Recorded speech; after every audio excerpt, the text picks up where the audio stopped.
ఏదో ఉంది తెరువు అన్నాడు. నో, ఏం లేదన్నా. తెరువు. అక్కడ నోరు తెరవడం, ఇక్కడ డోరు తెరవడం.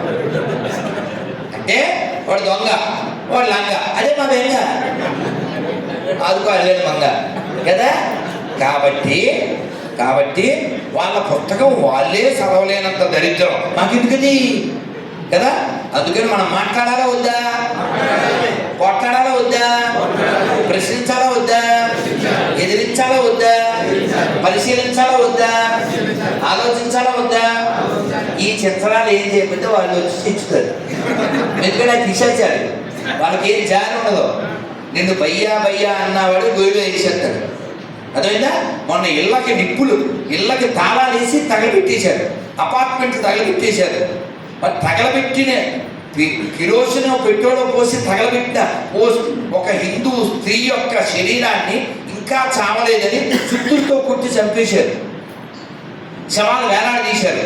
ఎవడరా దరిద్రులారా, అన్ని మతాల సమానమైన దరిద్రులారా అంటే ఎవరికైనా సవాల్, భగవద్గీత బైబిల్ పురాణానికి పెట్టండి, సమానాన్ని నిరూపించండి, లేకపోతే కొత్త చెప్పులు కొనుక్కున్నాను తెగుతాయి. అందుకని ఏ దరిద్రులైనా అన్ని మతాల సమానం అంటే కుదురుందా, కొంచెం దూరంగా వెళ్ళాలంటే ఆ తెలుగు కానీ మీ ఇష్టం, ఎక్కడైనా సర్దుకి అబద్ధాలు చెప్పక ఇలా చెప్తే ఈ జాతిని నిర్వీర్యం చేశారు. తల్లులు మాట్లాడాక ఆ పాట చూద్దాం, తర్వాత మాట్లాడుకుందాం. ఎందుకంటే మనది ఎండ్లెస్ టాపిక్.